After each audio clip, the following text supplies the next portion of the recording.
नारायणं नमस्कृत्य नरं चैव नरोत्तमं देवीं सरस्वतीं व्यासं ततो जयमुदीरयितं तं वाचालं मङ्गलं हरितैगिरिं निजत्कृपाकमहं वन्दे परमानन्दमाधवं निगमकल्पतरुगरगणितं फलं सुखमुखादं तत्र वसन्तं भागवतं रसमाधुजपूरवशिकाकुरुगामुगा ॐ व्यासं वश्ननद्वारं चक्रपूत्रमगमवशं पराशरात्मनं वन्दे शिवदातं तपोनिधिम् ओम व्यासाय विष्णुरूपाय व्यासरूपाय विष्णवे नमो वै ब्रह्मनिधये वासिष्ठाय नमो नमः ओम श्री परमात्मने नमः ओम नमो भगवते वासुदेवाय। ବର୍ତ୍ତମାନ ଦଶମ ସ୍କନ୍ଧ ଅଧ୍ୟାୟ ହେଲା 57। ଏଠି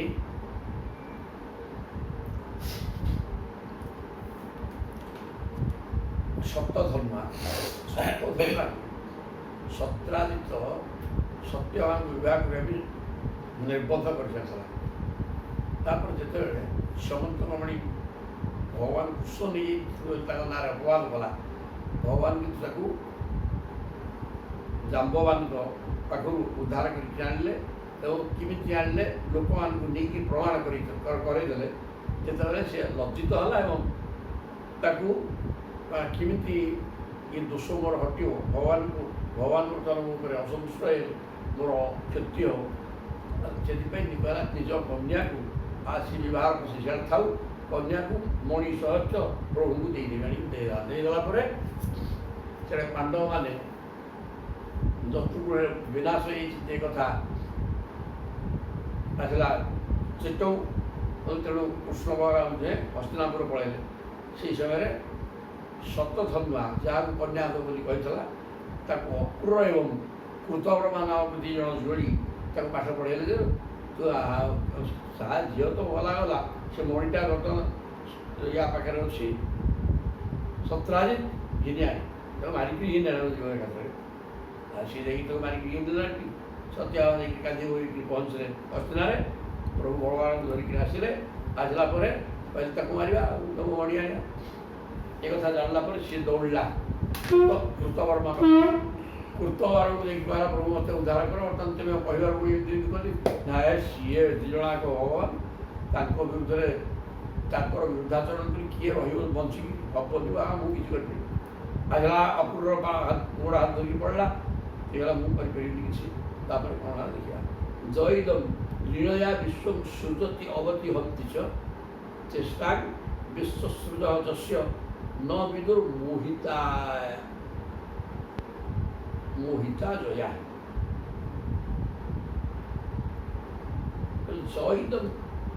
इदम विश्व जह समग्र चतुर्दश ब्रह्मांड को जो भगवान लीला खेला भाया सृष्टि कर पालन कर संहार कर इच्छा मात्र के सब संहार हो जाए। खेला भाया ये संसार को सृष्टि कर दूसरी जिते बड़ संसार सागे सागे सृष्टि पालन कर संहार कर सी प्रभु हूँ कृष्ण। चेष्टा विश्वसृजु जस्य विश्वर स्रष्टा ब्रह्मा जहाँ सृष्टि एवं समग्र विश्व जी सृष्टि कर विदु न विदु मोहिता जया। आम बर्तमान माया मोहित हो रही मायारे मोहित होकर रही खेला लीला ब्रह्मा तो बुझीपार आम किए बुझा। तेणु माया मोहित हो तुम्हें जापर नका तुम्हें आसिक मत कौच मु भगवान कृष्ण सहित विरोध सी कथा बहुत धरा से स्वयं प्रभु खेला भाया जगत सृष्टि स्थिति पालन कर सृष्टि स्थिति एवं विनाश कर पकाउछन्ति। ब्रह्मा जार मायार मोहित होगी बुझीपार ना मुझे खेली जह सप्तहायन शैलम उत्पाट्य एकेन पाणिना दधार लीलया बाण उच्छेदिन्द्र विवार्भक सप्तहायन श्री भगवान कृष्ण 7 वर्ष रही इंद्र वर्षा कला वज्रपात सहित से बर्तमान पर्वतटा गोवर्धन पर्वत को पाणिकी बाँ बुढ़ा କନିଷ୍ଠ ଆଙ୍ଗୁଠି କାଣି ଆଙ୍ଗୁଠିରେ ଧରିକିରି 7 ଦିନ ରହିଥିଲେ। ଦଧାର ଲୀଳୟା ଖେଳିଲା ଭଳିଆ ଧରିକି ରହିଥିଲେ, ଯେମିତି ଛତୁକୁ ଧରନ୍ତି। ଉଚ୍ଛ ଇନ୍ଦ୍ର କିବାର ଭକ, ପିଲା ଛତୁକୁ ବୁଡ଼େଇକି ଟେକିଲା ଭଳିଆ ପ୍ରଭୁ ନିଜ ବାଁ ହାତର କାଣି ଆଙ୍ଗୁଠିରେ ଗୋବର୍ଦ୍ଧନ ପ୍ରଭୁକୁ ଟେକି ଧରିଥିଲେ 7 ଦିନ। ସିଏ ହେଉଛନ୍ତି କୃଷ୍ଣ। ମୁଁ ତାଙ୍କ ସାଙ୍ଗେ ବିରୋଧ କରିବି? ନମସ୍ତସ୍ମୈ ଭଗବତେ କୃଷ୍ଣାୟ ଅଦ୍ଭୁତ କର୍ମଣେ ଅନନ୍ତାୟାତିଭୂତାୟ କୂଟସ୍ଥାୟା ତନେ ନମଃ। ବାବା ସେ ଭଗବାନ କୃଷ୍ଣଙ୍କୁ ମୋର ନମସ୍କାର। କୃଷ୍ଣାୟ ଅଦ୍ଭୁତ କର୍ମଣେ, ଯାହାଙ୍କ ନାଁ ବିଚିତ୍ର କର୍ମା, ଅଦ୍ଭୁତ କର୍ମ। ତାଙ୍କର କର୍ମ ଅତ୍ୟନ୍ତ ଅଦ୍ଭୁତ, ତାଙ୍କୁ କିଏ ବୁଝିପାରିବ ନାହିଁ। ଆଉ ସିଏ ହେଲେ ଅନନ୍ତ, ମାନେ ଅସୀମ, ସୀମା ସରଳତ ରହିତ। ସେ ଗୋଟେ ନିର୍ଦ୍ଦିଷ୍ଟ ରୂପ ନେଇକରି ଠିଆ ହେଇଛନ୍ତି, ସେ କଥା ନୁହଁ। ସମଗ୍ର ବିଶ୍ୱବ୍ୟାପକ ବିଶ୍ୱଟା ତାଙ୍କରି ଭିତରେ ଅଛି। ସିଏ ହେଲେ ଅସୀମ, ଅନନ୍ତ, ଆଦି ଭୂତାୟ, ଏବଂ ସିଏ ହେଲେ ସମସ୍ତ ଭୂତମାନଙ୍କର ଆଦି। ଏଇ ଯେଉଁ 5 ଭୌତିକ ସଂସାର ଆମେ ଦେଖୁଛେ, ଯାହାର ଆଦି ହେଉଛନ୍ତି ସିଏ। ଆଉ କୂଟସ୍ଥାୟ, ଯିଏ କୂଟସ୍ଥ ଭିତରେ କୃଷ୍ଣ ହେଇକି ବିରାଜମାନ କରିଛନ୍ତି, ପ୍ରତ୍ୟେକ କୂଟସ୍ଥ ଭିତରେ। ଏବଂ କୂଟସ୍ଥାୟ ଯିଏ ହେଉଛନ୍ତି ଜୀବାତ୍ମା ଏବଂ ପରମାତ୍ମା ଉଭୟ। ଏଇଭଳିଆ ଆତ୍ମାଙ୍କୁ ମୋର ନମସ୍କାର, କୃଷ୍ଣଙ୍କୁ ନମସ୍କାର କରି ପକେଇଲେ। ପ୍ରତ୍ୟାଖ୍ୟାତ ସ ତେନାପି ସପ୍ତଧନ୍ୱା ମହାମଣି ତସ୍ମିନ୍ ନ୍ୟସ୍ୟ ଅଶ୍ୱମାରୁହ୍ୟ 7 ଯୋଜନ ଗଂ ଯଜୌ। ଯେତେବେଳେ ଅକ୍ରୁର ମନା କରିଦେଲା, ମୁଁ ବି ରକ୍ଷା କରିପାରିବିନି, ଭଗବାନ ସିଏ, ମୋ ଦ୍ୱାରା ସିଏ ହେବନି, ତାଙ୍କ ସାଙ୍ଗରେ ମୁଁ ଶତ୍ରୁତା କରିବି। ପ୍ରତ୍ୟାଖ୍ୟାନ କରିଦିଅନ୍ତେ। 7 ଧନ୍ୱା କ'ଣ କଲା ନା, ମହାମଣି, ସେଇ ଯେଉଁ ସମନ୍ତକ ମଣିକି ତସ୍ମିନ୍ ନ୍ୟସ୍ୟ ଅକ୍ରୁର ହାତରେ ଦେଇଦେଲା, ତାଙ୍କ ପାଖରେ ଥୋଇ ଦେଇକି ଅଶ୍ୱଙ୍ଗାରୁହ୍ୟ ଘୋଡ଼ାରେ ଚଢ଼ି 7 ଯୋଜନ ଗମ୍, 100 ଯୋଜନ ଗତି କରୁଥିବା ଘୋଡ଼ା, ମାନେ ଯିଏ ଅତି କ୍ଷିପ୍ର ଦୌଡ଼ି ପାରିବ, ସେ ଘୋଡ଼ାରେ ବସିକି ଚାଲିଲେ। ଗରୁଡ଼ ଧ୍ୱଜମାରୁହ୍ୟ ରଥଂ ରାମ ଜନାର୍ଦ୍ଦନଂ। ଗରୁଡ଼ ଧ୍ୱଜ ଆରୁହ୍ୟ, ଗରୁଡ଼ ଧ୍ୱଜ ରଥରେ ଚଢ଼ି ରାମ ଜନାର୍ଦ୍ଦନ, ବଳରାମ ଏବଂ କୃଷ୍ଣ, ସେ ଦୁହେଁ ମଧ୍ୟ ଅନ୍ୱୟାତାଂ ମହାବେଗୀ ଅଶ୍ୱୈଃ ରାଜନ ଗୁରୁଦ୍ରଂ। ସୁଖଦେବ କହୁଛନ୍ତି, ହେ ରାଜନ ପରିହିତ ମହାରାଜ, ଭଗବାନ କୃଷ୍ଣ ଏବଂ ବଳରାମ ଏହି ଦୁହେଁ ମଧ୍ୟ ଗରୁଡ଼ ଧ୍ୱଜ ବା ନନ୍ଦୀ ଘୋଷ ରଥରେ ବସି ତାଙ୍କୁ ଅନୁଗମନ କଲେ। କୁଆଡ଼େ ଗଲା 7 ଧନ୍ୱା ମହାବେଗୀ, ବେଗଶାଳୀ ରଥରେ, ଇଏ ବି ତା ପଛରେ ଦୌଡ଼ିଲେ।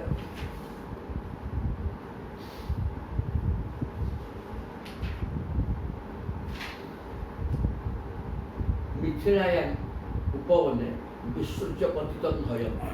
ଘୋଡ଼ାଟା ଦୌଡ଼ି ଦୌଡ଼ି ହାଲିଆ ହେଇଗଲା, ସେଠୁ ମୁହଁ ବାଡ଼ିକି ପଡ଼ିଲା ଉଠି ମିଥିଳା ଉପବନରେ। ପଦଭ୍ୟାଂ ଅଧାବତ ସନ୍ତ୍ରସ୍ତ, ଭୟ ବିହୋଳ ହେଇଯାଇଛି, ସୁନିଶ୍ଚିତ ମୃତ୍ୟୁ। ଆଉ ଭଗବାନ ତାକୁ ଓଢ଼େଇଲେଣି, ହାରିବନି, ସିଏ ରହିବ କୁଆଡ଼େ? ତେଣୁ ଘୋଡ଼ାଟା ପଡ଼ିଗଲା, ଜଳିଗଲା, ପଡ଼ିଗଲା। ପଡ଼ିଯିବା ପରେ ଇଏ କ'ଣ କଲା, ପତିତ ନୟନ ପଦଭ୍ୟାଂ ଅଧାବତ, ଦୌଡ଼ିଲା ପାଦରେ। କୃଷ୍ଣ ଅପି ଅନ୍ନଦ୍ରବତ ରୁଷା, ଭଗବାନ କୃଷ୍ଣ ମଧ୍ୟ ପଛରେ ରଥ ଦୌଡ଼ିକି ଯାଉଛନ୍ତି। ତେଣୁ ଘୋଡ଼ା ପଡ଼ିଗଲା ପରେ ସେ ଦୌଡ଼ିଲା, ଯେତେବେଳେ ପ୍ରଭୁ କହିଲେ ମୁଁ ଚାଲିଲି, ଆଉ ସିଏ ବି ଦୌଡ଼ିଲେ ତା ପଛରେ ଲାଗିକି। ପଦାତେ ଭଗବାନ ତସ୍ୟ ପଦାତି ତୀବ୍ୟନେ ବିନା ଚକ୍ରେଣ ଶିର ଉତ୍କୃତ୍ୟ ବାସସୁ ବ୍ୟଚୁନତ ମଣିଙ୍ଗି। ତାପରେ 7 ଧନ୍ୱା ପାଦରେ ଧାଉଁଥିବାରୁ ଭଗବାନ ମଧ୍ୟ ରଥରୁ ଓହ୍ଲେଇକି ପାଦରେ ଧାଇଁଲେ। ପଦାତେ ଭଗବାନ ତସ୍ୟ ପଦାତି ତୀବ୍ୟନେ ବିନା। ଆସି ତ ପାଦରେ ଧାଉଁଛୁ, ପ୍ରଭୁ ଆମେ ଆଉ ରଥରେ କ'ଣ କରିବା? ସେ ନିଜେ ପ୍ରଭୁ ପାଦରେ ଧାଇଁଲେ ଏବଂ ସୁଦର୍ଶନକୁ ଶରଣ କଲେ। ତେଣୁ ତୀକ୍ଷ୍ଣ ଧାର ସୁଦର୍ଶନରେ ମେକୁକୁ କାଟି ଫିଙ୍ଗିଦେଲେ, ଫିଙ୍ଗିଦେଲା ପରେ ତାର ସବୁ ଲୁଗାପଟା ସବ ଖୋଜିଲେ ମଣି କୁଆଡ଼େ ଗଲା। অলব্ধ মণি আগত্য কৃষ্ণ আহ অগ্রদান্তিকম পৃথাহত শতধনু মণি তত্র ন বিদ্যতে।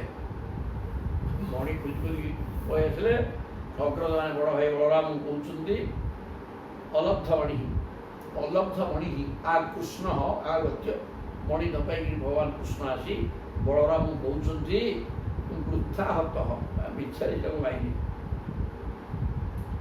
ଶତଧନୁ ମଣି ହିଁ ତତ୍ର ନବୀ, ତା ପାଖରେ ମଣି ନାହିଁ, ତାକୁ ମିଛରେ ମାରିଲି ନା କିଛି ନାହିଁ।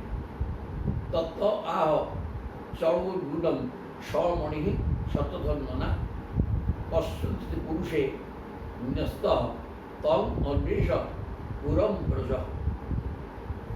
ବଳରାମଜୀ କହିଲେ ଆରେ ବାବା ସିଏ ଠିକ୍ ଅଛି, ତା ପାଖେ ନାହିଁ ମାନେ ସିଏ ବର୍ତ୍ତମାନ ମଣିଟାକୁ ଅନ୍ୟ କାହା ପାଖେ ରଖିଦେଇକି ପଳେଇଛି। ପଶ୍ୟନ୍ତି ସେ ପୁରୁଷେ, ତାର ସାଙ୍ଗସାଥି କିଏ ଗୋଟେ କାହା ପାଖରେ ଥୋଇ ଦେଇକି ପଳେଇ ଆସିଛି କ'ଣ। ତେଣୁ ନ୍ୟସ୍ତ ତମ୍ ଅନ୍ୱେଷ ପୁରମ୍ ବ୍ରଜ, ତୁମେ ପଳା ଫେରିଯା ଘରଟାକୁ, ତାକୁ ଅନୁସନ୍ଧାନ କର ସେ କାହା ପାଖେ ମନେ ରହିଛି। ମୁଁ ବର୍ତ୍ତମାନ ଯେହେତୁ ଆସିକି ପହଞ୍ଚିବା ଏଠି ମିଥିଳା ଏଇଠି ପାଖରେ, ମୁଁ ମିଥିଳାକୁ ପ୍ରବେଶ କରୁଛି, ତୁମେ ପଳା। ଏ କଥା କହି ବଳରାମ ମିଥିଳାକୁ ଗଲେ। ଅହମ୍ ବିଦେହ ଇଚ୍ଛାମି ଦ୍ରଷ୍ଟୁଂ ପ୍ରିୟତମଂ ମମ ଇତ୍ୟୁକ୍ତ୍ୱା ମିଥିଳାଂ ରାଜନ୍ ବିବେଶ ଯଦୁନନ୍ଦନ। କହିଲେ ମିଥିଳାଟା ମୋର ବହୁତ ପ୍ରିୟ, ତେଣୁ ହେ ରାଜନ୍, ସୁଖଦେବ କହୁଛନ୍ତି ପରିଚିତଙ୍କୁ, ହେ ରାଜନ୍ ଅହମ୍ ବିଦେହ ଇଚ୍ଛାମି ଦ୍ରଷ୍ଟୁଂ, ମୁଁ ବର୍ତ୍ତମାନ ବିଦେହ ପ୍ରବେଶ କରିକି ଦେଖିବାକୁ ଯାଉଛି, କାରଣ ସିଏ ମୋର ପ୍ରିୟତମ ରାଜ୍ୟ। এই কথা কইকি যদুনন্দন ভগবান বলরাম মিথিলারে প্রবেশ কলে।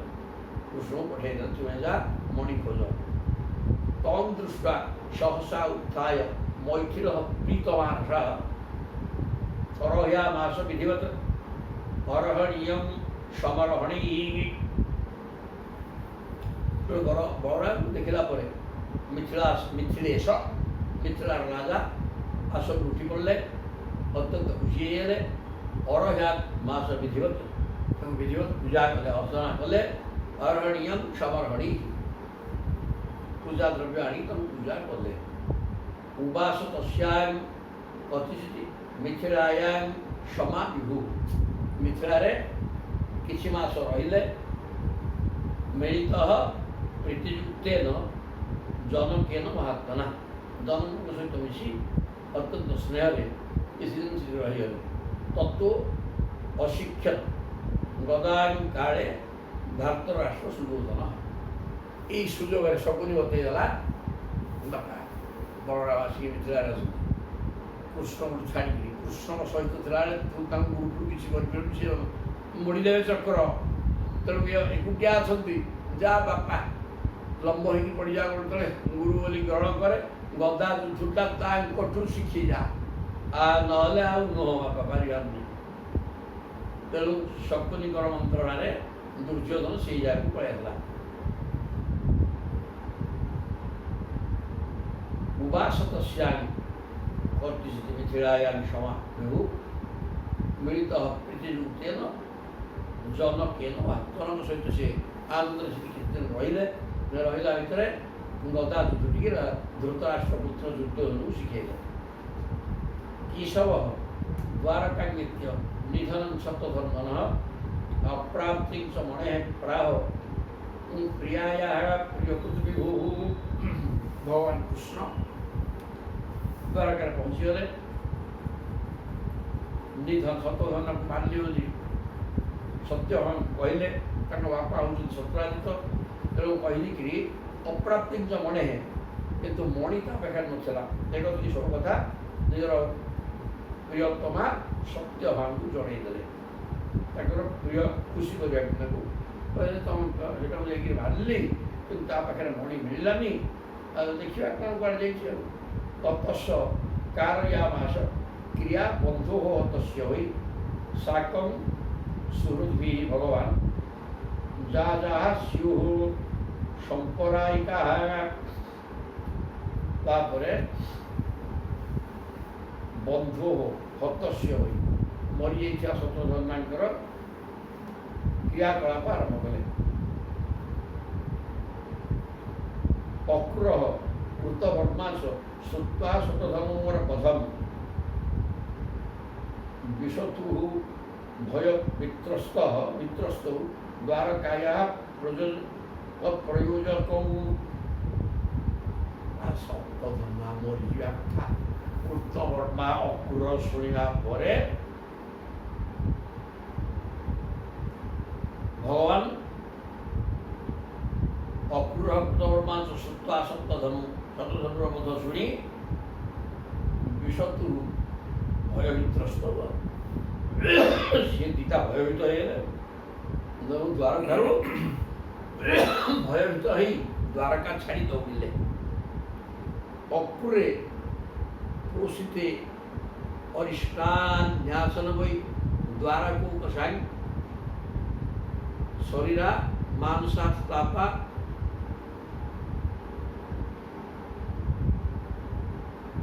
ବହୁ ଦୈବିକ ଭୌତିକା।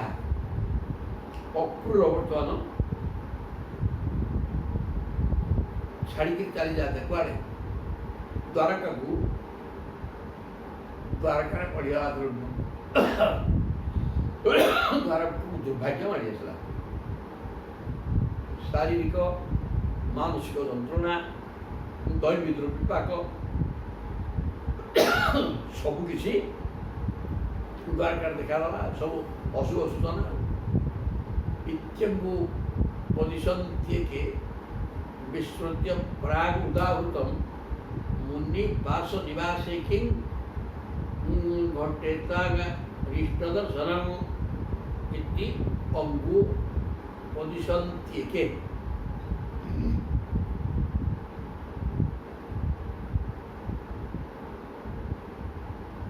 ଏପରି କହୁଥିବା ଲୋକେ ପୂର୍ବରୁ କୁହାଯାଇଥିବା କଥା ଭୁଲି ଯାଆନ୍ତି। ନାଗରିକମାନଙ୍କୁ ନାନା ପ୍ରକାର ଶାରୀରିକ ମାନସିକ ଯନ୍ତ୍ରଣା ମିଳିଲା, କିନ୍ତୁ ଏପରି କହୁଥିବା ଲୋକେ ପୂର୍ବରୁ କୁହାଯାଇଥିବା କଥା ଭୁଲି ଯାଆନ୍ତି। ଯେଉଁ ଭଗବାନ ଶ୍ରୀକୃଷ୍ଣଙ୍କ ଭିତରେ ସମସ୍ତ ମୁନି ଋଷି ନିବାସ କରନ୍ତି, ତାଙ୍କର ନିବାସ ସ୍ଥାନ ଦ୍ୱାରକାରେ ସେ ନିଜେ ରହିଥିବା ବେଳେ କୌଣସି ଉପଦ୍ରବ କିପରି ଭଲା ହୋଇପାରିବ? ଏ କଥା କ'ଣ କେବେ ସମ୍ଭବ? ଇତ୍ୟଙ୍ଗୁ ପଦିଶନ୍ତ୍ୟେକେ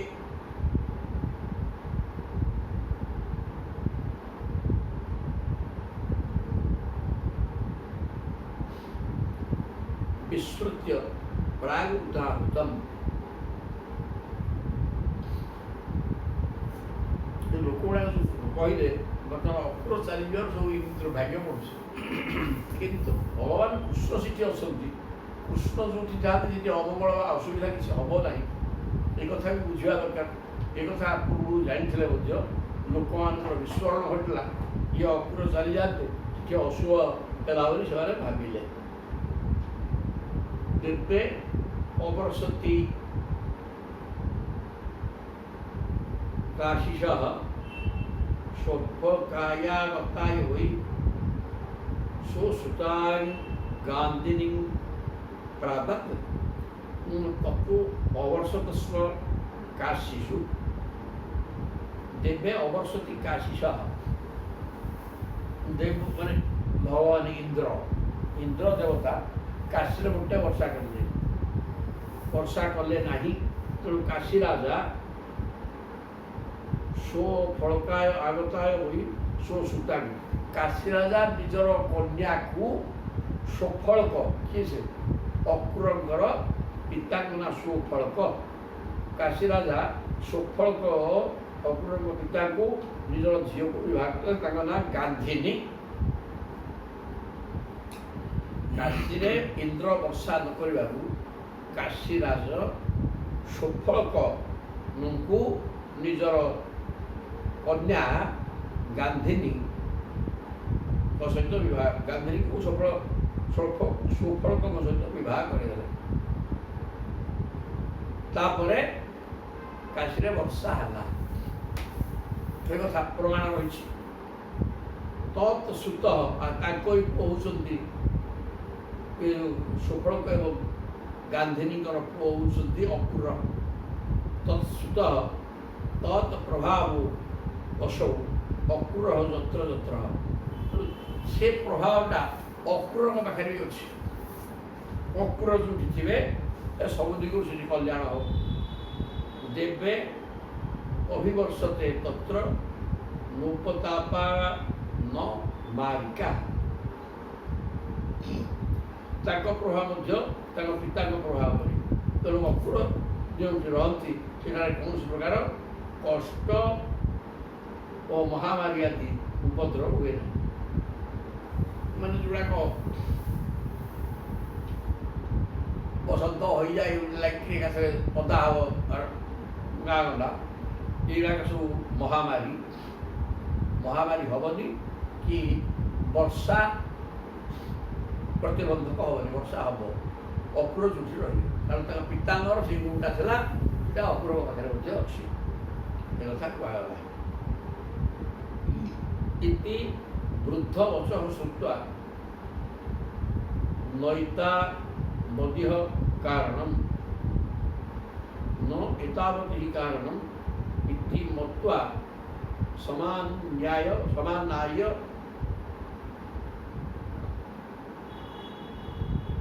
ପ୍ରାହ ଅକ୍ରୁରଂ ଜନାର୍ଦ୍ଦନଃ। এই କଥା ସବୁ ବୁଢ଼ାମାନେ କୁହାଗଲା କଲେ। ଭଗବାନ ତାକୁ ଶୁଣିଲେ। ସେମାନଙ୍କର କଥା ଶୁଣି ଭଗବାନ ଜାଣିଗଲେ ଯେ ଏପରି ଉପଦ୍ରବର ଏହା କାରଣ ନୁହେଁ। କିନ୍ତୁ ଏପରି ଜାଣି ମଧ୍ୟ ସେ ଦୂତ ପଠାଇ ସେ ପ୍ରଭୁଙ୍କୁ କହିଲା ଏଇଟା ଏମିତି ହେଉଛି, ଏ ଅକ୍ରୁର ନଥିବାରୁ ହେଉଛି। ପ୍ରଭୁ କହିଲେ ଇଏ ସେ କଥା ନୁହଁ, ଅକ୍ରୁର ନଥିବାରୁ ଗୁଡ଼ା ହେଉଛି ଏ କଥା ନୁହଁ। ଏ କଥା ପ୍ରଭୁ ଜାଣିଲେ ମଧ୍ୟ ବୃଦ୍ଧ ବଚଃ ଶ୍ରୁତ୍ୱା ନୈତ ନ ଏତାବତ୍ ଇହ କାରଣମ୍। ଏଇଟା କାରଣ ହେଇନପାରେ। ଯାହା ବର୍ତ୍ତମାନ ଅଭାବନୀୟ କଥା ଏଠି ହେଉଛି, ଇଏ ଏମାନଙ୍କ ଦ୍ୱାରା ହେଉଛି ସେ କଥା। ଇଏ ଅକ୍ରୁର ଏଠି ନାହାନ୍ତି ବୋଲି ହେଉଛି ଏଭଳିଆ ସେଗୁଡ଼ାକ ନୁହଁ। ସେଇଭଳିଆ କିଛି ଆଶା ନାହିଁ। ଇତିମତ୍ୱା ସମାନାଚ୍ୟ ପ୍ରାହ ଅକ୍ରୁରଂ ଜନାର୍ଦ୍ଦନଃ। ଏ କଥା କହିକିରି ଅକ୍ରୁରଙ୍କୁ ଭଗବାନ ଡକେଇଲେ। ପୂଜୟିତ୍ୱା ଅଭିଭାଷ୍ୟ ଏନଂ କଥୟିତ୍ୱା ପ୍ରିୟାଃ କଥାଃ ବିଜ୍ଞାତା କ୍ଷୀର ଚିତ୍ତଜ୍ଞ ସ୍ମୟମାନଂ ଉବାଚଃ। ଅକ୍ରୁରଙ୍କୁ ଡକେଇକି ନେଲେ, ତାଙ୍କ ପାଦ ପୂଜା କଲେ। ଅଭିଭାଷ୍ୟ ଏନଂ କଥୟିତ୍ୱା ପ୍ରିୟାଃ କଥାଃ। ଆଉ ତାଙ୍କ ପାଦ ପୂଜା କଲେ। ସେ ତ କକା ହେବେ ନା, ତେଣୁ ପିତୃପୁରୁଷ, ତେଣୁ ତାଙ୍କୁ ପୂଜା ତାଙ୍କୁ ଟିକେ ସତ୍କାର କଲେ ଏବଂ ତାଙ୍କୁ ପ୍ରିୟ କଥା କହିଲେ। ବିଶେଷକରି ମିଠା କଥା ସବୁ କହିଲେ। କହିକି କ'ଣ କଲେ? ବିଜ୍ଞାତ ଅଖିଳ ଚିତ୍ତଜ୍ଞ। ପ୍ରଭୁ ସମସ୍ତଙ୍କ ଚିତ୍ତକୁ ଜାଣିଛନ୍ତି ଏବଂ କ'ଣ ହେଇଛି ପାଠଟା ସବୁ ବି ଜାଣିଛନ୍ତି। ସେମନ୍ତ କମଳୀର ହିସାବ ଅକ୍ରୁରଙ୍କ ପାଖରେ ଅଛି, ଏ କଥା ଯିଏ ଜାଣିଛନ୍ତି। ତାପରେ ଟିକେ ହସିକିରି ତାକୁ ସତ୍କାର କଲେ ଏବଂ ତାକୁ ଖୁସି କରିବା ଭଳିଆ କଥା ସବୁ କହିଲେ। ତାପରେ ହସିକିରି ପ୍ରଭୁ କହୁଛନ୍ତି ନନୁ ଦାନବତେ ନ୍ୟସ୍ତଃ ତୁର୍ଯ୍ୟାସ୍ତେ ଶତଧନ୍ମନା ସ୍ୟମନ୍ତକଃ ମଣିଃ ଶ୍ରୀମାନ୍ ବିଦିତଃ ପୂର୍ବମେବ ନଃ। ବାପା ଅକ୍ରୁରଜୀ, ତେବେ କ'ଣ ବୁଝିଥିବ କେଜାଣି, ମୁଁ ଜାଣିନି। ମୁଁ ଠିକ୍ ଜାଣିଛି ଯେ ତାଙ୍କ ନାଁ ଦାନପତି। ନ୍ୟସ୍ତ ତୋଇ ଆସ୍ତେ ଶତଧନ୍ମ ନା ନ୍ୟସ୍ତ। ଶତଧନୁ ମଲାଣି ତୁମ ପାଖେ ସ୍ୟମନ୍ତ କମଣି ଥୋଇଥିଲା। ସ୍ୟମନ୍ତ କମଣି ଶ୍ରୀମାନ୍ ବିଦିତ ପୂର୍ବମେନ। ଏ କଥା ମୁଁ ବହୁ ପୂର୍ବରୁ ଜାଣିଛି ଯେ ସ୍ୟମନ୍ତ କମଣି ଶତଧନ ତୁମ ପାଖରେ ରଖିଛି। ଏଥିରେ କୌଣସି ଭୁଲ ନାହିଁ। ସତ୍ରାଜିତ ଅନପତ୍ୟତ୍ ଗୁର୍ଣ୍ଣାୟୁର୍ ଦୁହିତୁ ସୁତା। ଶତଧନ୍ନାର ଯେହେତୁ ପୁଅ ନାହିଁ, ସତ୍ରାଜିତର ଅନପତ୍ୟ ଥିବା ହେତୁ ଗୋଟିକ ଝିଅ କେବଳ ସତ୍ୟଭାମା।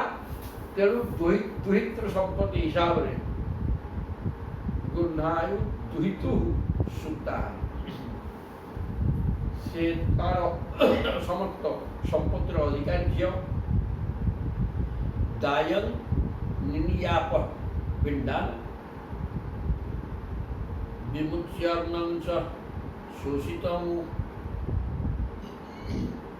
ଝିଅର ପୁଅ ହିଁ ତାଙ୍କୁ ପିଣ୍ଡଦାନ କରିବ। ଏପରି କରି ସେ ତାଙ୍କ ଋଣ ସୁଝିବ ଓ ଯାହା କିଛି ସମ୍ପତ୍ତି ଥିବ ତାହାର ଉତ୍ତରାଧିକାରୀ ସିଏ ହେବ। କିଏ ସେ? ନାତି। ଏଇଟା ବିଧାନ। ଯେହେତୁ ପୁଅ ନାହିଁ, ଝିଅ କିଛି କରିପାରିବନି, ଝିଅର ପୁଅ ହିଁ ପିଣ୍ଡଦାନ ଇତ୍ୟାଦି କରିକିରି ଅଜାକୁ ମୁକ୍ତି କରିବ ଏବଂ ସିଏ ସମ୍ପତ୍ତିର ମାଲିକ ହେବ। ଏଇଟା ହେଲା ଶାସ୍ତ୍ର ସିଦ୍ଧାନ୍ତ। ତେଣୁକରି ଏ ସମ୍ପତ୍ତିର ଅଧିକାର ତାର, ସେ ମଣିଟା ତାର। ତଥାପି ଦୁର୍ଧର ତ୍ୱନ୍ୟୈଃ ତୁଜ୍ୟସ୍ତାନ୍ ସୁବ୍ରତେ ମଣିଃ କିନ୍ତୁ ମାନ୍ ଅଗ୍ରଜଃ ସମ୍ୟକ୍ ନ ପ୍ରତ୍ୟେତେ ମଣି ପ୍ରତି। ଭଗବାନ କିନ୍ତୁ କହିଲେ ତଥାପି ଦୁର୍ଧର ତ୍ୱନ୍ୟୈଃ, ସେ ମଣି ସମସ୍ତେ ରଖିପାରିବେନି, ପୋଡ଼ିଯିବେ। ଯେଉଁମାନଙ୍କର ଆଧ୍ୟାତ୍ମିକ ଜ୍ଞାନ ଅଛି ସିଏ ଆଉ ରଖିପାରିବେ, ନହେଲେ ଅନ୍ୟମାନେ କିଏ ରଖିପାରିବେନି। ତୁମ ପାଖରେ ସେ ମଣି ରହିଛି, କିଛି ଅସୁବିଧା ନାହିଁ। ତୁଇ ଆସ୍ତାନ୍, ତୁମ ପାଖରେ ସେ ରହିଛି ରହୁ, କାରଣ ସେ ମଣିକି ସମସ୍ତେ ରଖିପାରିବେ ନାହିଁ। କିନ୍ତୁ ମାନ୍ ଅଗ୍ରଜ, କିନ୍ତୁ ମୋର ଅଗ୍ରଜ କି ଭାଇ ବଳରାମ ମଣି ପ୍ରତି, ମଣି ବିଷୟରେ ମୋତେ ସନ୍ଦେହ କରୁଛନ୍ତି। ତ ଇଏ କୃଷ୍ଣ କୁଆଡ଼େ ମଣିଟାକୁ ଗାୟବ କଲେ। ଏ ସନ୍ଦେହ, ବଳରାମଙ୍କ ଏ ସନ୍ଦେହକୁ ହଟାଇବା ପାଇଁ ବର୍ତ୍ତମାନ ସେ ମଣିଟାକୁ ତୁମେ ବାହାର କର। ଦର୍ଶୟସ୍ୱ ମହାଭାଗ ବନ୍ଧୁନା ଶାନ୍ତିମାବହ। ବର୍ତ୍ତମାନ ସଭା ମଧ୍ୟରେ ସେ ମଣିଟିକି ବାହାର କରିକି ଦେଖେଇ ଦିଅ। ଅଭ୍ୟୁଚ୍ଛନ୍ନା ମଖାସ୍ତେଜ୍ୟ ବର୍ତ୍ତନ୍ତେ ରୂପଂ ବେଦୟ।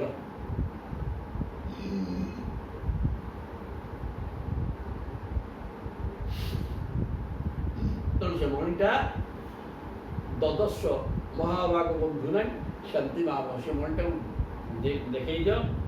ଏବଂ ମୋ ବନ୍ଧୁବାନ୍ଧବ ଭିତରେ ସମସ୍ତେ, ବଳରାମ ବି ମୋତେ ଅବିଶ୍ୱାସ କରୁଛନ୍ତି, ତେଣୁ ଏଇ ମଣିଟାକୁ ଦେଖେଇ ଦେଲା ପରେ ସମସ୍ତଙ୍କର ବିଶ୍ୱାସ ହେଇଯିବ ମଣି ତମ ପାଖରେ ଥିଲା, ମୋ ପାଖରେ ନଥିଲା। ଅଭ୍ୟୁଚ୍ଛନ୍ନା ମଖାସ୍ତେ, ତୁମେ ବର୍ତ୍ତମାନ ସଦାବେଳେ ଯଜ୍ଞ ଯାଗ ଯଜ୍ଞ କରିଚାଲିଛ, ସେ ମଣିର ପ୍ରଭାବରୁ ପ୍ରଚୁର ଅର୍ଥ ଆଣିକିରି ବର୍ତ୍ତନ୍ତେ ରୂପମେଦୟ। ମଣିଷ ବୋଧେ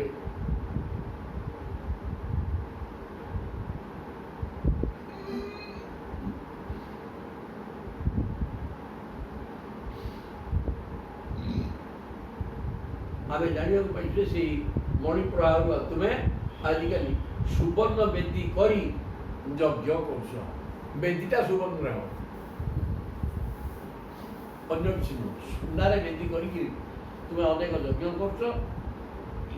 ତେଣୁ ସେ ମଣି ତମ ପାଖରେ ଥାଉ, ମୋର କିଛି କହିବାର କିଛି ନାହିଁ। ଦେ ତେବେ ମଣିଟା କିନ୍ତୁ ଦେଖେଇ ଦିଅ, ଯାହାଫଳରେ ମୋ ଉପରେ ସମସ୍ତଙ୍କ ସନ୍ଦେହ, ସେ ସନ୍ଦେହ ହଟିଯିବ। ସମନ୍ତକଂ ଦର୍ଶୟିତ୍ୱା ଜ୍ଞାତିଭ୍ୟଃ ରୁଜୋଆତ୍ମନଃ ବିବୃଜ୍ୟ ମଣିନା ଭୂୟଃ ତସ୍ମୈ ପ୍ରତ୍ୟର୍ପୟନ୍ ପ୍ରଭୁଃ। ସମନ୍ତକଂ ଦର୍ଶୟିତ୍ୱା, ଭଗବାନ ବୁଝାଇବାରୁ ଅପୁର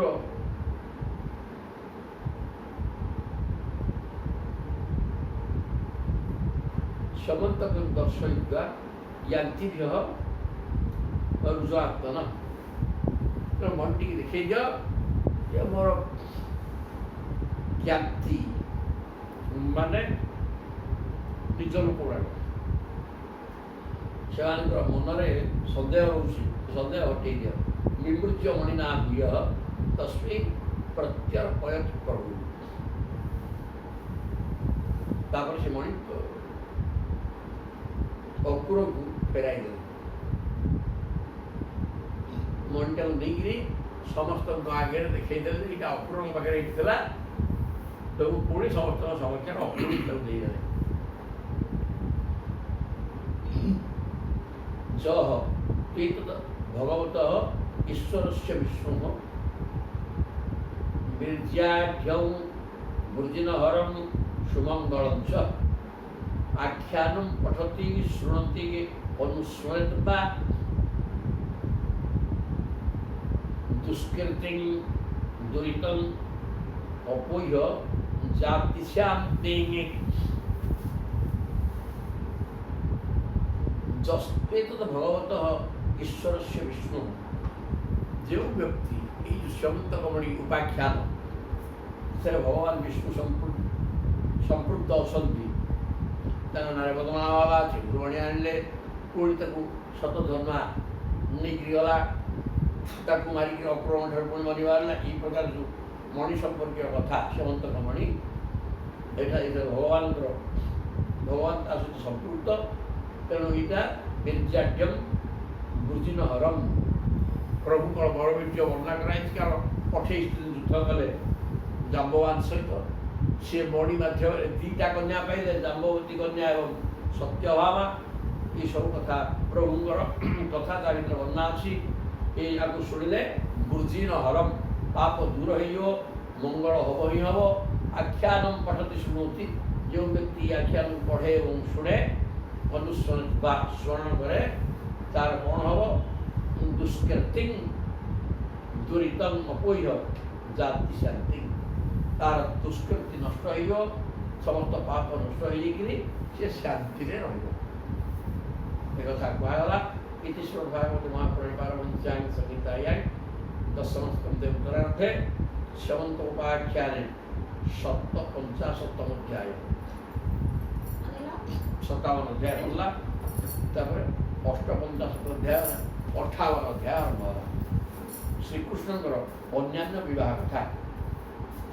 बर्तमान विवाह कि रुक्मिणी की जाम्बवती की सत्यभामा तीनोटी की विवाह।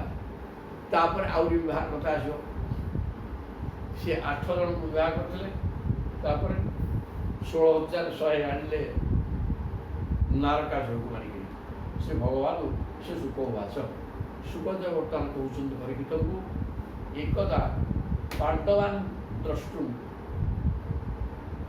प्रतितान पुरुषोत्तमः इंद्रप्रस्थं गतः श्रीमान् जुजुधानातिगर्भृत। सुखदेव कहते हे परीक्षित महाराज दिनकर कथा पांडव मान देखा प्रतितान पुरुषोत्तम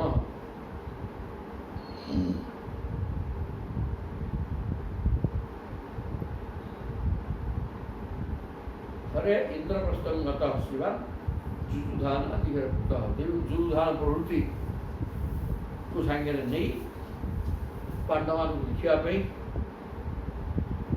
पर इंद्रप्रस्थ को गए। दृष्ट्वा तम आगतम पार्था मुकुंद अखिलेश्वरम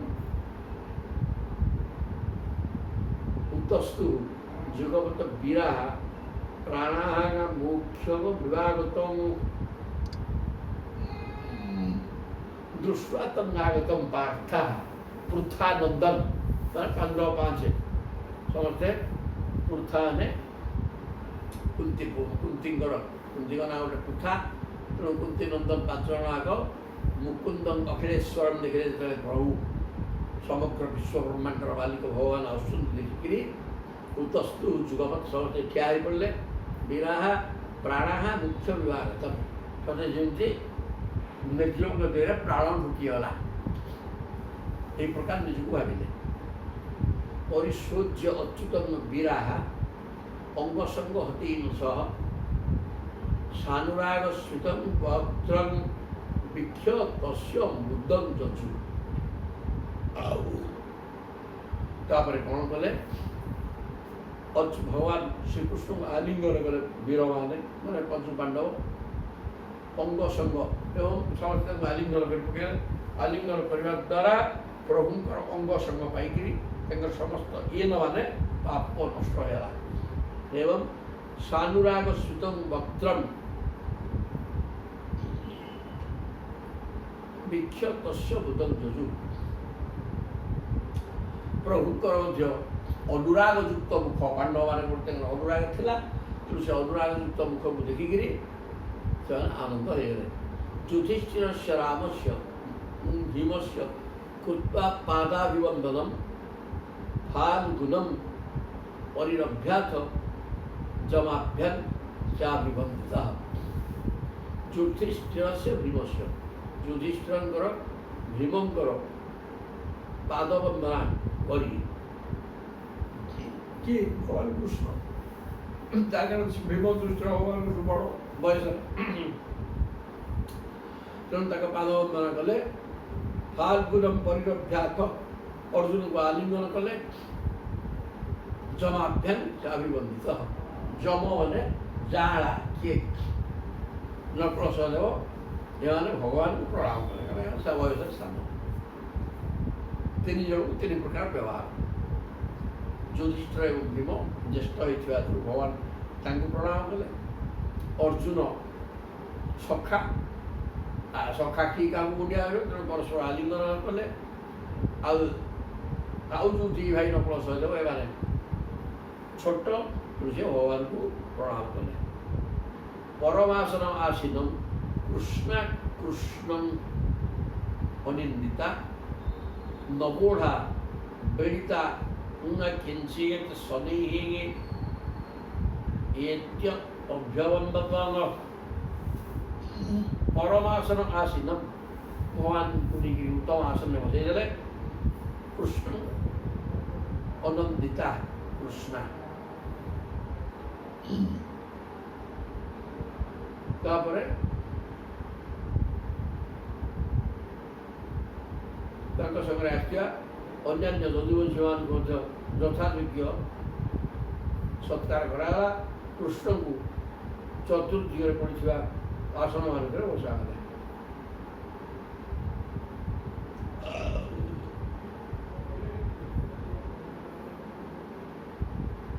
କୃଷ୍ଣ କୃଷ୍ଣ ଅନିନ୍ଦିତା,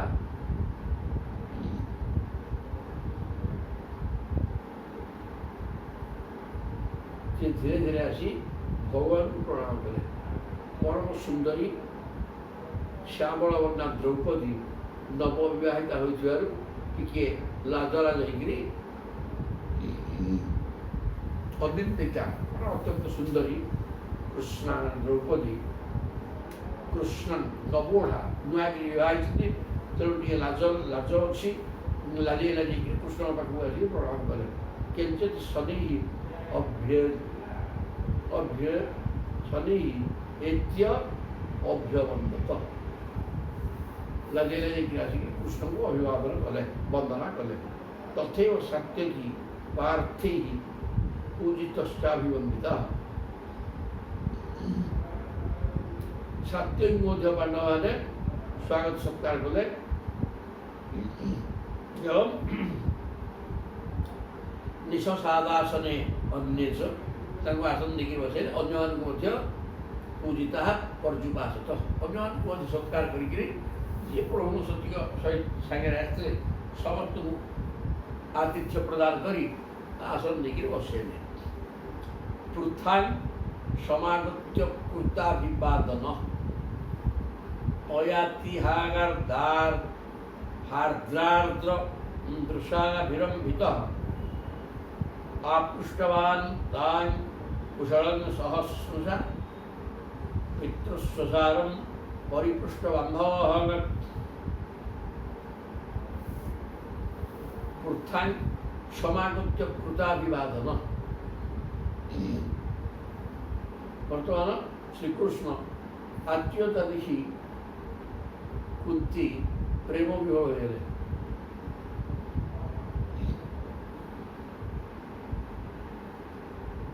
ପୃଥା ମାନେ କୁନ୍ତୀଙ୍କ ପାଖକୁ ଆସିକିରି ତାଙ୍କୁ ଅଭିବାଦନ ଜଣାଇ ତୟାତି ହାର୍ଦ୍ରାର୍ଦ୍ର ଦୃଶାଭିବନ ଉତ୍ଥାନ ସମାଗତ୍ୟ ଭଗବାନ କୃଷ୍ଣ ତାଙ୍କର ପିଇସି ପ୍ରଥମେ କୁନ୍ତୀଙ୍କ ପାଖକୁ ଗଲେ, ତାଙ୍କୁ ଅଭିବାଦନ ଜଣାଇଲେ। ତୟାତି ହାର୍ଦ୍ରାର୍ଦ୍ର ଦୃଶାଭିରମ୍ଭିତ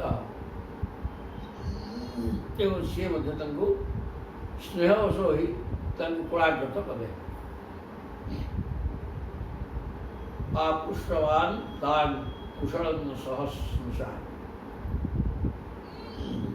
ଏବଂ ବର୍ତ୍ତମାନ ତାଙ୍କୁ ସବୁ କୁଶଳ ପ୍ରଶ୍ନ କଲେ। କିଏ? କୁନ୍ତି ପିତୃସ୍ୱସାରଂ ପରିପୃଷ୍ଟ ବାନ୍ଧବ। ଭଗବାନ ତାଙ୍କୁ ଯଥୋଚିତ ସମାଚାର ଦେଇ ତାଙ୍କର ଓ ତାଙ୍କ ପୁତ୍ରବଧୂ ଦ୍ରୌପଦୀଙ୍କର ତଥା ଅନ୍ୟ ସମସ୍ତଙ୍କର କୁଶଳ ପଚାରିଲେ। କୁନ୍ତୀଙ୍କ ପାଖକୁ ଯାଇକି ଭଗବାନ ପ୍ରଣାମ କଲେ ଏବଂ କୁନ୍ତୀ ତାଙ୍କୁ କୋଳାଗ୍ରତ କଲେ, କୋଳରେ ବସେଇ ପ୍ରେମରେ କୋଳରେ ବସେଇ ପକାଇଲେ ଏବଂ ଅପୃଷ୍ଟ ତାଙ୍କୁ ସବୁ ପରିବାରର କୁଶଳ କଥା ପ୍ରଶ୍ନ କଲେ। ଭଗବାନ ମଧ୍ୟ ତାଙ୍କ ପରିବାରର କୁଶଳ କଥା ପଚାରିଲେ। ଏ ପ୍ରକାର କୁଶଳ ସମ୍ଭାଷଣ ହୋଇଗଲା। ତମାହ ପ୍ରେମ ବୈକଳ୍ପ୍ୟ ବୁଦ୍ଧ କଣ୍ଠ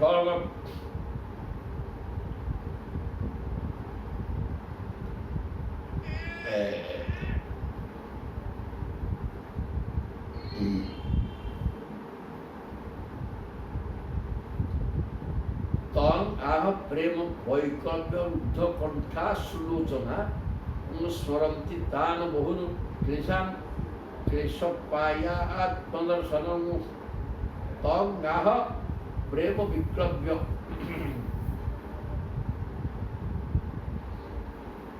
तांकु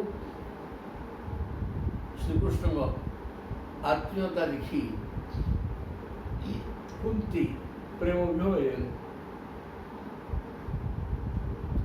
एवं कंठ रुद्ध है आखिर लुह बाहर स्वरंती तान बहुन क्लेशान कारण कम कष्ट सही क्लेशा पाया आत्मदर्शन निजकू बहुत बुझे शुणी धैर्य धरले एवं जो श्रीकृष्ण दर्शन मात्र के सकल प्रकार दुख खंड हो जाए कहले अवाह प्रेम वैकल्प्य कुंती प्रेम विकल अवस्था सृष्टि भगवान को देखी कृष्ण प्रेम कंठ रुद्ध होगा लो होगा अनेक दुख सी सही एवं कहीं पचार ना तेणु भगवान को देखला आखि चल चल होगा कंठ रुद्ध होगा एवं दुख मन पड़ी आउ द्विगुणित है किंतु दुख सहित भगवान को देखी आनंद आंसु होगा एवं भगवान कुंती कहते तदा एवं कुशलम मुभूत सनाथास्ति कृता वयम जानते न स्मरता कृष्णा भ्राता में प्रेषित स्तोयागा कृष्ण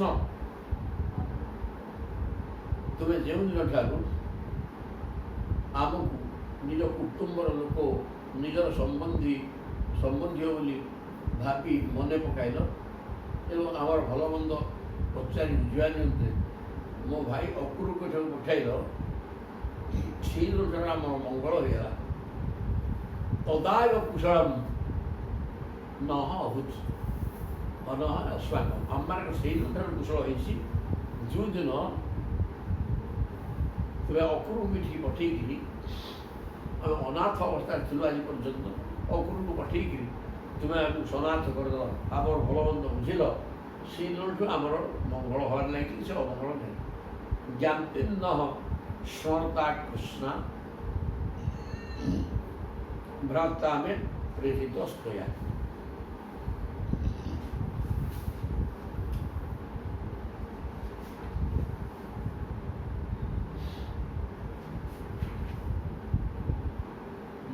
ते अस्ति शोकर भ्रांति विश्वस्य सुहृदात्मनः तथापि स्मरतान् शश्वत क्लेशान् हंसी बुद्धि स्थितः।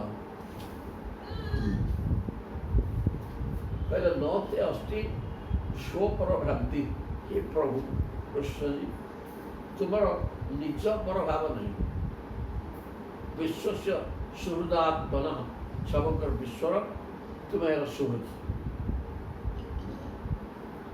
समग्र विश्व तुम्हें अकारण बंधु, कारण प्रत्येक भितर जीवात्मा ही समस्त को पालन पोषण करी बंचेच।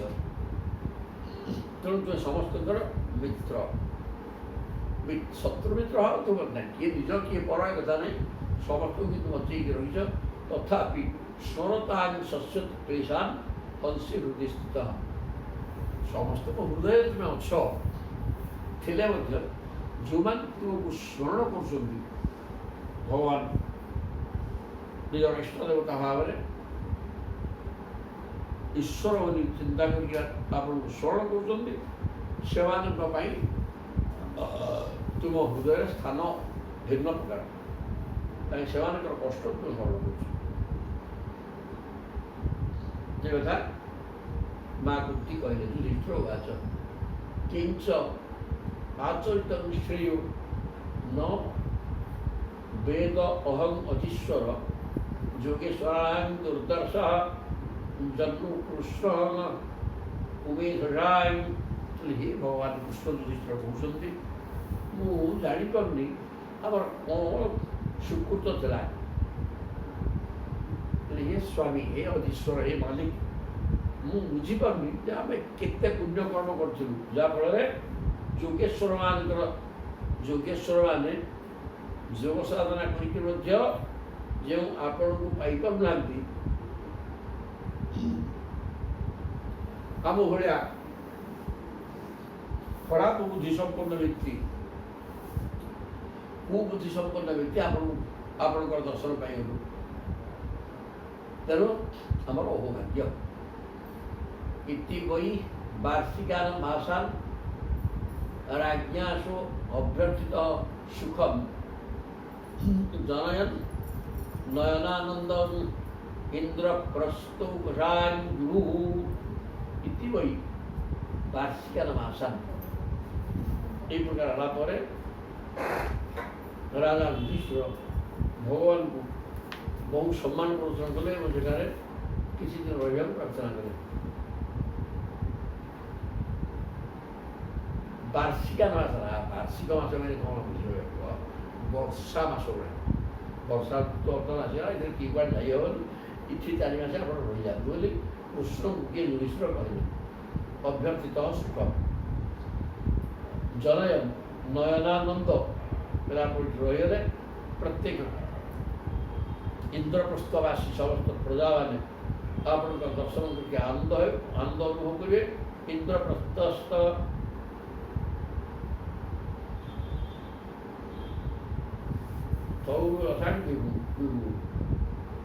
इंद्रप्रस्थौजसायं इंद्रप्रस्थवासी समस्त प्रजा कल्याण हम समस्ते आप स्वरूप देखिए आनंदित हे आसीच ये वर्षा दूरटा तो 4 मास किए रही जा यथा युधिष्ठिर कृष्ण कहले। एकदा रथमारूह्य विजय वानरध्वजं गांडीवं धनुरादाय तृणौ साक्ष्य सायकौ दिनकर कथा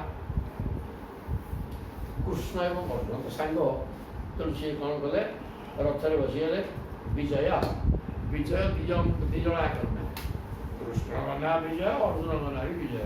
तेरे ये विजय किए से सदाबले कृष्ण अर्जुन सारथी रथ चलला विजय माने अर्जुन हेले रथी भगवान सारथी। बादर ध्वज कपि ध्वज रथ जो ध्वजार हनुमान अच्छा सी नंदीघोष तापर बसी गांडीवम धनु आदाय अक्षय चूड़ीर और गांडीव धनु धरी अर्जुन बसीगले उठे कपिध्वज रथ ତାପରେ ସାକଂ କୃଷ୍ଣେନ ସନ୍ନଦ୍ଧ ବିହର୍ତ୍ତୁଂ ବିପିନଂ ବନଂ ବହୁ ବ୍ୟାଳ ମୃଗାକୀର୍ଣ୍ଣଂ ପ୍ରାବିଶତ ପରବୀରହା।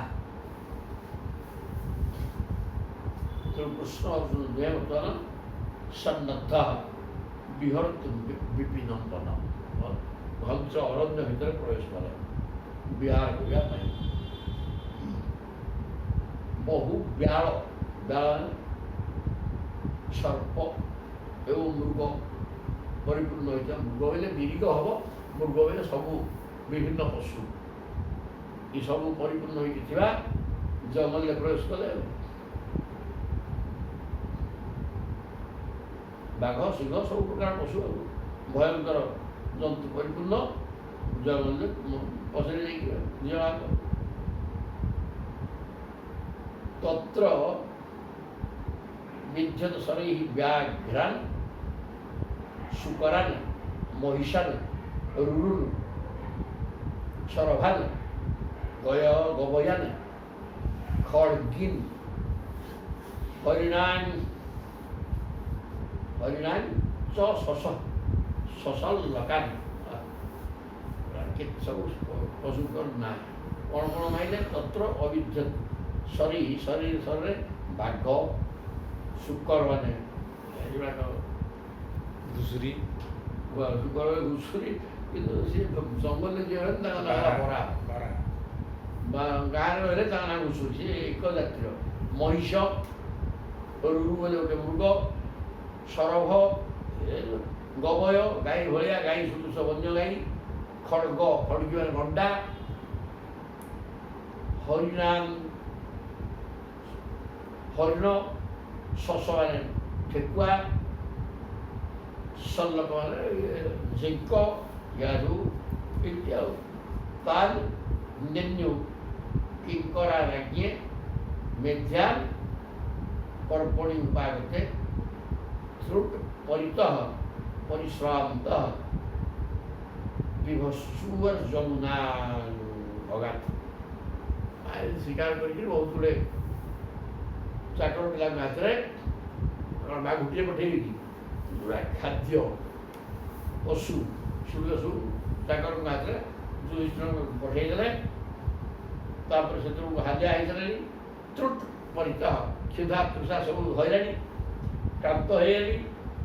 ତେଣୁ ବିଭତ୍ସ ଯମୁନା ଅଗାତ, ଯମୁନା ଜଳ ଭିତରେ ଗୋଟେ ପାଣି ଭିତରେ ପଶିକି ଗାଧୋଇ ପଡ଼ିଲେ ଉପସ୍ଥିତ ଯାଉଥିଲେ ମଧ୍ୟ ଶାନ୍ତ ହେଇଯିବ, ପେଟେ ପାଣି ପିଇଦେଲେ ମଧ୍ୟ ବାଘ ଧରିବ। ତେଣୁ ସେ ଯମୁନା କୂଳରେ ଯାଇକି ପହଞ୍ଚିଗଲେ।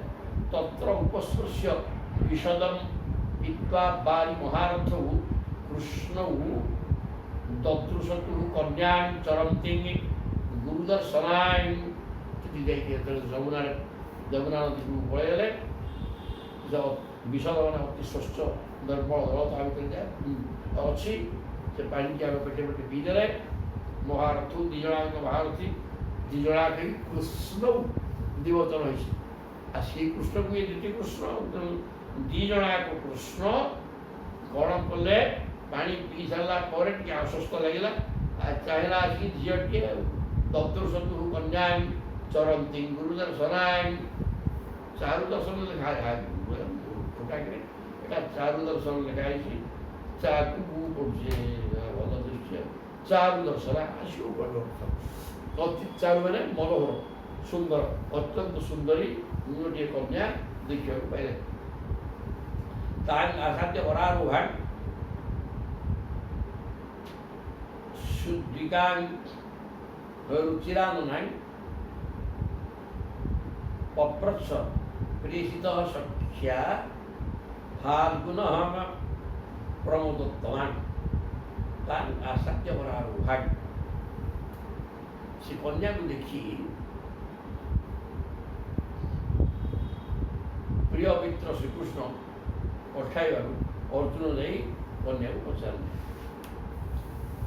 রুচিরাননাং অতি সুন্দর বদন, অত্যন্ত সুন্দরী ହେଇଥିଲା। ସେ ଝିଅକୁ ଦେଖି ବର୍ତ୍ତମାନ ଭଗବାନ କୃଷ୍ଣ ଅର୍ଜୁନଙ୍କୁ ପଠାଇଲେ। ପ୍ରେଷିତ अर्जुन अर्जुन को पटेले सी देखिए तब पचारे का त्वं कस्यासि शुश्रूणि उतोषि किं चिकीर्षसि मन्ये त्वां प्रतिविच्छन्ति सर्वं कथय शोभने। अर्जुन के पचार हे शोभने कि सुंदरी का त्वं किए से तुम्हें अर्थात कार झील कार पत्नी किए तुम्हें कस्यासि कहार तुम्हें किए अर्थात तुम ना कौन कौटू आस का कस्यासि कहले कहार तुम्हें मैंने गोपार झील स्वामी स्त्री से कथा भी कह हे शुश्रूणी कुतोषी केउ जगार आस किं चिकीर्षसि कौन करने को चाहूस कर्तुम इच्छा चिकीर्षा कौन करने को चाहूस कौ स्थान आस कहार झील कहार पत्नी किए तुम्हें मन्ये तां प्रतिविच्छन्ति मुझे भावुची तुम्हें पति निजर स्वामी बोधे खोजुच बोली मु भावुची तुम्हें स्वामी खोजिकी बोधे ये बस तपस्या कर तेणु सब कथा मो आगे कह ये कथा पचार किए से अर्जुन से झील से कालिंदी उवाच से झील ना कालिंदी अहम देवस्य सवितुः दुहिता पत्तिमिच्छति विष्णु वरेण्यं वरदं तप परमास्थिता पहले बर्तमान मु होउछि भगवान सूर्यदेवंकर दुहिता मो ना कालिंदी पत्तिमिच्छति अर्जुन जी तुम्हें जहाँ चिंता कर पति तुम्हें तपस्या कर मत पचारि सारे प्रकृत में पति की पाइबा तपस्या कर पति किए शीघ्र बापा ना विष्णु वरेण्यम वरदम तप परमास्थिता भगवान विष्णु कृष्ण को पति रूप में पाइबा जगह कठोर तपस्या करुच्छी नान्यम पति गृणे वीर तमृते श्री निकेतन तुष्यता में स भगवान मुकुंद अनाथ संशय कहले नान्यम पति वृणे वीर कहले हे वीर मुझे क्या पति रूप चाहूनी तम वृत्ते श्री निकेतन तम वृत्ते लक्ष्मी वासस्थान लक्ष्मीपति भगवान श्रीकृष्ण को भिन्न आउ क्या पति रूप पाइबा चाहूनी तुष्यता में स भगवान तेणु से भगवान मुकुंद जो जी अनाथ मान आश्रय दाता भगवान कृष्ण मो पर खुशी हो जातु मत पति रूप से मिलतु एक कथा कन्या देले कही कालिंदी मुख्य से पचार तो शुण मो ना कालिंदी सूर्यंकर झील समाख्याता बसामी जमुना जले जमुना जल में अच्छी निर्मिते भवने पित्रा मोर पिता सूर्यदेव मोर मन जाणी भगवान कृष्ण को पति पाइबी पति पाइबी चाहिए तेणु सूर्य मोर पिता जमुना जल भर घर कर तुमची बस तपस्या करता भगवान आसिक तुझे ने निर्मिते भवने पित्रागा जावत अच्युत दर्शनम जिते दिन पर्यंत भगवान कृष्ण मते दर्शन देना इठी बस तपस्या करी से पिता मत कही कि घर कर पलि तथा तथा तथा अवदत गुड़ाकेश वासुदेवाय सुपीतां रथमारोप्य तद विद्वान धर्मराज उपागमन तथा अवदत गुड़ाकेश जहाँ से कालिंदी बतेले संगे संगे गुड़ाकेश मैंने निद्रा विजेता अर्जुन आसिक कृष्ण को सब कथा कहीदे तेणु कृष्ण बर्तमान रथ तो थिला संगे संगे जाकि रथ बसई धर्मराज को पागतन धर्मराज शब्द अर्थ युधिष्ठिर पाठ प्रत्यावर्तन कले सीधा इंद्रप्रस्थ जदा कृष्ण सन्दिष्ट अर्थारायण परमाद्भुतम कारयामास नगरम विचित्रं विश्वकर्मणागा जदा कृष्ण सन्दिष्ट यह पूर्व पांडव मान प्रार्थना शुणी भगवान श्रीकृष्ण पांडवान रहा निमंते विश्वकर्मा के द्वारा योद्धा एवं कृष्ण संदिष्ट पार्थान परमाद्भुतम पार्थान पृथानंदम 5 जन आगे पांडव भगवान को प्रार्थना कले कौन हरखंडे राजवाटा दरकार कारय वासनगरम विचित्रम विश्वकर्मणा से विश्वकर्मा को निर्देश दे इंद्रप्रस्थु तैयारी करते रहे भगवान तत्र निवसन स्वानान क्रिया चिकित्सया एवं भगवान कृष्ण निज लोक मान निज लोक खुशी करने ये पीसी नानी पीसी को भाई एम खुशी करने बहुत किसी दिन रही अग्नये खांडवम दातुम अर्जुन आशसारथी अग्नि प्रचुर यज्ञ कले खाई खाई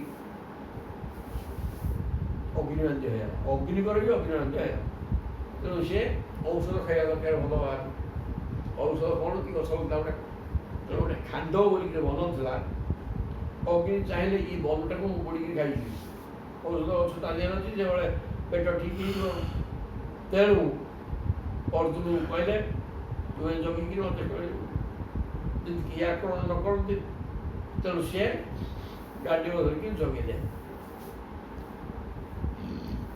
अग्नये खांडवम दातुम अर्जुन से आशसारथी प्रभु सारथी गले रथरे अर्जुन को लेकर खांडव वन को अग्नि की दवा